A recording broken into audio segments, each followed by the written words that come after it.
বন্ধুরা নমস্কার। বিষয় অনুতাপ যেভাবে চৈতন্য শক্তিকে জাগিয়ে দেয়। চৈতন্য শক্তি মানে হলো আমরা ইংরেজিতে যেটা বলি এনার্জি অফ পিওর কনসাসনেস বা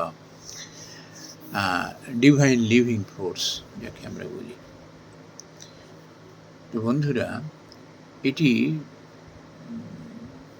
এক কুম্ভ মেলায় আমার এক সাধুর কাছ থেকে এই অভিজ্ঞতাটা আমার হয়। তো তার কাছে এক গৃহী এসেছিলেন। তো তার সমস্যা হয়ে গিয়েছিল কি,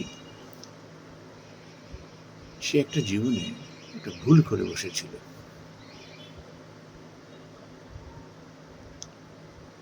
অথচ এই ভদ্রলোক নাকি অত্যন্ত সজ্জন এবং সৎ প্রকৃতির মানুষ ছিলেন। কিভাবে যে সে ভুলটা করে ফেলেছিল তার খেসারত দিতে গিয়ে তাকে থানা, পুলিশ, কোর্ট কাছারি করতে হয়েছিল এবং তার সামাজিক মর্যাদা ক্ষুণ্ণ হবে, চাকরিটিও চলে যেতে পারে, এই ভয়ে সে প্রায় দিশেহারা হয়ে উঠেছিল। একটা সময় সে ডিপ্রেশনে চলে যাওয়ার মতো অবস্থা হয়েছিল।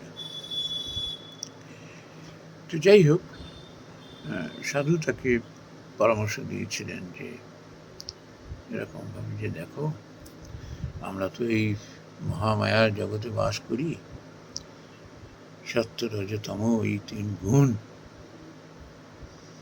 তো কখন যে কার দ্বারা কি ভুল হয়ে যায়, অনেক সময় সতর্ক থাকা সত্ত্বেও সেটি হয়ে যায়। হয়তো তাতে তার কোনো স্বার্থ নেই, কিন্তু ফেঁসে যায়।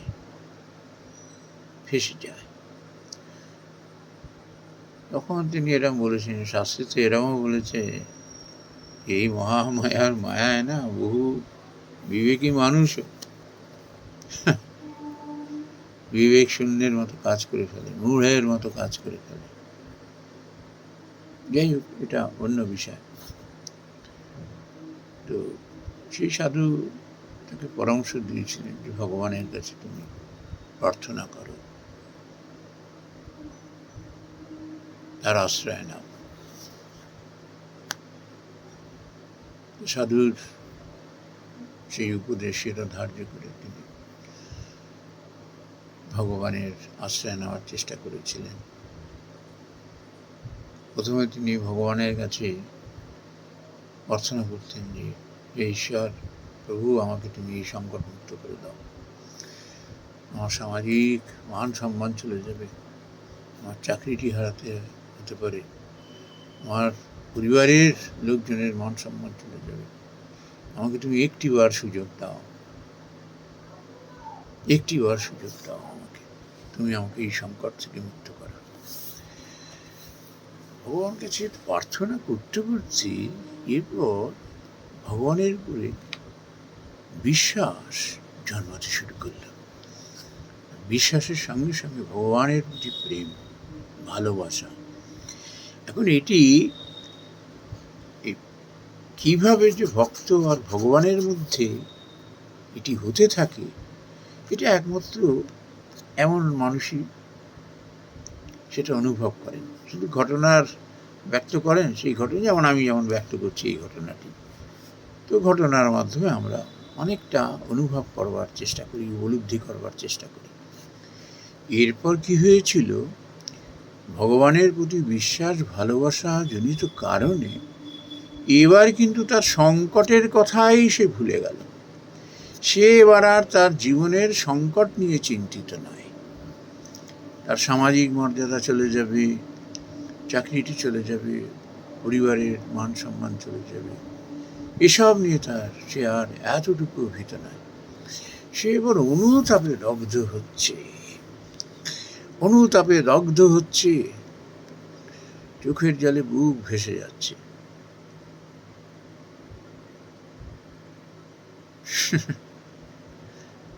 সাধুর কাছে সে এসে যখন দেখা করল, তখন তার নতুন জীবন হয়েছিল। তিনি ওই সংকট থেকে মুক্ত হয়ে গিয়েছিলেন, সসম্মানে মুক্ত হয়ে গিয়েছিলেন।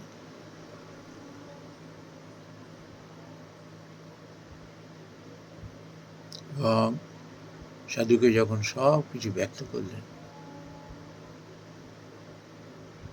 তখন সেই সাধু তাকে বলেছিলেন যে দেখো, আমরা যখন সংকটে পড়ি না,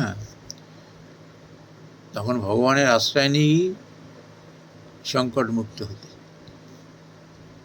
এই সংকট মুক্ত করে দাও, তোমার আমি পুজো দেবো, অমুক করবো, তমুক করবো। এর মধ্যে যে স্বার্থ জড়িয়ে রয়েছে, জানি না কজন এইভাবে মুক্ত হন, কীভাবে মুক্ত হন আমার জানা নেই, সেই বিষয়টি আমার নয় এই মুহূর্তে। কিন্তু আমি তোমার কথা বলছি, এই ভদ্রলোককে বলছেন, তুমি ভগবানের উপরে বিশ্বাস, প্রেম তোমার প্রকৃতিতে জন্মেছিল, হয়তো তোমার পূর্বজন্মের সংস্কার এবং তোমার যে হৃদয়ের পবিত্রতা, এই জন্য প্রথমে তুমি সংকট মুক্ত হওয়ার জন্য ভগবানের কাছে প্রার্থনা করেছ। সেই বিশ্বাস থেকে প্রেম এমনভাবে জন্মালো ঈশ্বরের প্রতি, তুমি আর সেই সংকট মুক্ত হওয়ার চিন্তা তোমার নেই। তুমি অনুতাপে দগ্ধ হচ্ছে। এটা তো অনুতাপে দগ্ধ নয়, শুধু তুমি তোমার হৃদয়কে এমনভাবে পবিত্র করে ফেলেছ, যার জন্য নিজেকে বাঁচানোর আর তোমার তাগিদ নেই। তোমার তাগিদ হলো অনুতাপ, প্রায়শ্চিত্ত করছো তুমি।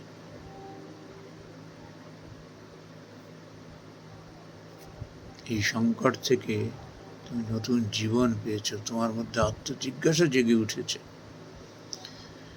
মানুষের মধ্যে যখন আত্মজিজ্ঞাসা এইভাবে জেগে ওঠে না, তখন তার ভেতরের চৈতন্য শক্তি জেগে ওঠে। যার একবার চৈতন্য শক্তি জেগে উঠেছে, সে জীবন মুক্ত, জীবন মুক্ত। তুমি কত বিনিদ্র রজনী যাপন করেছ, ঠিক মতো খেতে পারোনি, ঠিক মতো ঘুমোতে পারোনি, কত কষ্ট করেছ, কিন্তু তুমি বিশ্বাস করেছ একমাত্র ভগবানই তোমায় রক্ষা করবেন, আর কেউ নয়। এই ভগবানের বিশ্বাস থেকে তার প্রতি তোমার প্রেম এসছে। হৃদয় যেই মুহূর্তে পবিত্র হয়েছে, তুমি আর নিজের কথা চিন্তা করনি। এই সংকট মুক্তর আর কথা তোমার মুখ থেকে বেরায়নি। তোমার তখন অনুতাপে হৃদয় দগ্ধ করেছ, চোখের জলে বুক ভাসিয়েছ। ওই জন্য ভগবান তোমাকে কেবল সংকট মুক্ত করেননি, নতুন জীবন দান করেছেন।